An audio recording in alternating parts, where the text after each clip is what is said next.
So hi guys, ಎಲ್ಲರಿಗೂ ಒಂದು second welcome back. ನಿನ್ನೆ ಬಂದ್ಬಿಟ್ಟು ಸೌತ್ ಆಫ್ರಿಕಾ ಮತ್ತು ಆಸ್ಟ್ರೇಲಿಯಾ ನಡುವಿನ ಚಾಂಪಿಯನ್ಸ್ ಟ್ರೋಫಿಯಲ್ಲಿ ಪಂದ್ಯ ಇತ್ತು ಅಂತಲೇ ಹೇಳ್ಬೋದು.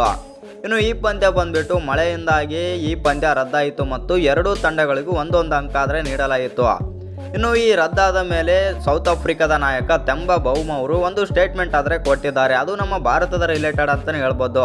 ಏನು ಕೊಟ್ಟಿದ್ದಾರೆ ಅಂತ ತಿಳ್ಕೊಂಬರೋಣ. ಅದಕ್ಕಿಂತ ಮುಂಚೆ ಯಾರೆಲ್ಲ ಚಾನಲ್ಗೆ ಸಬ್ಸ್ಕ್ರೈಬ್ ಮಾಡ್ಕೊಂಡಿಲ್ಲ, ಸಬ್ಸ್ಕ್ರೈಬ್ ಮಾಡಿಕೊಂಡು ಬೆಲ್ ಐಕನನ್ನು ಆಲ್ ಇಟ್ಕೊಳ್ಳಿ. ಹಾಗೆ ಎಲ್ಲರೂ ವಿಡಿಯೋಗೊಂದು ಲೈಕ್ ಕೊಡೋದು ಕೂಡ ಮರಿಬೇಡಿ. ಇನ್ನು ಜೈ ಭಾರತ್ ಅಂತ ಕಮೆಂಟ್ ಮಾಡೋದನ್ನು ಕೂಡ ಮರಿಬೇಡಿ. ಇನ್ನು ಬಂದ್ಬಿಟ್ಟು ನಿನ್ನೆ ಮ್ಯಾಚಲ್ಲಿ ಬಂದ್ಬಿಟ್ಟು ಡ್ರಾ ಆಯಿತು ಅಂತಲೇ ಹೇಳ್ಬೋದು. ಡ್ರಾ ಆಗಿರೋ ಕಾರಣದಿಂದಾಗಿ ಎರಡೂ ತಂಡಗಳಿಗೂ ಕೂಡ ಒಂದೊಂದು ಪಾಯಿಂಟ್ ನೀಡಲಾಗಿದೆ. ಇನ್ನು ಇವತ್ತಿನ ಮ್ಯಾಚಲ್ಲಿ ಬಂದ್ಬಿಟ್ಟು ಇಂಗ್ಲೆಂಡ್ ಮತ್ತು ಅಫ್ಘಾನಿಸ್ತಾನ ಪಂದ್ಯ ಆದರೆ ನಡೀತಾ ಇದೆ.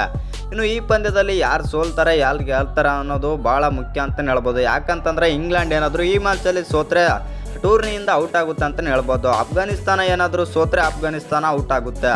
ಇನ್ನು ನಿನ್ನೆ ಮಳೆಯಿಂದಾಗಿ ಮ್ಯಾಚ್ ರದ್ದಾದ ಮೇಲೆ ಸೌತ್ ಆಫ್ರಿಕಾದ ನಾಯಕ ತೆಂಬ ಬೌಮ ಅವರು ಒಂದು ಸ್ಟೇಟ್ಮೆಂಟ್ ಆದರೆ ಕೊಟ್ಟಿದ್ದಾರೆ. ಅದು ನಮ್ಮ ಭಾರತದ ರಿಲೇಟೆಡ್. ಏನು ಕೊಟ್ಟಿದ್ದಾರೆ ಅಂತಂದರೆ, ಹೌದು, ಕಳೆದ ವರ್ಷ T20 ವರ್ಲ್ಡ್ ಕಪ್ಪಲ್ಲಿ ನಾವು ಸೋತೆವು ಭಾರತದ ಎದುರು.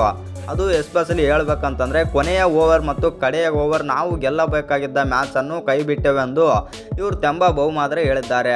ಈ ಮ್ಯಾಚಲ್ಲಿ ನಾನಿರಲಿಲ್ಲ ಮತ್ತು ಆ ತಂಡದಲ್ಲೂ ಕೂಡ ನಾನಿರಲಿಲ್ಲ. ಇವಾಗ ಚಾಂಪಿಯನ್ಸ್ ಟ್ರೋಫಿಯಲ್ಲಿ ನನ್ನ ನಾಯಕತ್ವದಲ್ಲಿ ಸೌತ್ ಆಫ್ರಿಕಾ ತಂಡ ಒಂದು ಒಳ್ಳೆ ಆಟ ಆಡ್ತಾ ಇದೆ. ಆ ಕಾರಣದಿಂದಾಗಿ ಈ ಬಾರಿ ನಾವೇನಾದರೂ ಸೆಮಿಫೈನಲ್ಗೆ ಎಂಟ್ರಿ ಕೊಟ್ಟರೆ ಪಕ್ಕ ಭಾರತವನ್ನು ಸೋಲಿಸಲು ಪ್ರಯತ್ನ ಆದರೆ ಮಾಡುತ್ತೇವೆ. ಒಂದು ವೇಳೆ ಭಾರತವನ್ನು ಸೋಲಿಸಲು ಆಗದೆ ಹೋಗಿದ್ರೆ ನನಗೆ ಸ್ವಲ್ಪ ಬೇಜಾರಾಗೋದಂತೂ ಪಕ್ಕ, ಮತ್ತು ನಾವು ಪಕ್ಕ ಭಾರತವನ್ನು ಬೀಟ್ ಮಾಡಲು ಎದುರು ನೋಡುತ್ತಿದ್ದೇವೆ ಎಂದು ತೆಂಬ ಬೌಮ ಆದರೆ ಹೇಳಿದ್ದಾರೆ ಅಂತಲೇ ಹೇಳ್ಬೋದು.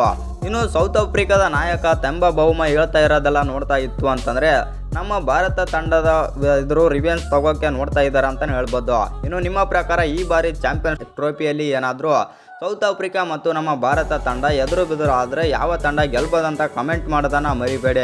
ಯಾಕಂತಂದರೆ ಸೌತ್ ಆಫ್ರಿಕಾ ಕೂಡ ಅಷ್ಟೇ ಸ್ಟ್ರಾಂಗ್ ಆಗಿದೆ ಮತ್ತು ನಮ್ಮ ಟೀಮ್ ಇಂಡಿಯಾ ಕೂಡ ಸಖತ್ತಾಗೆ ಸ್ಟ್ರಾಂಗ್ ಆಗಿದೆ.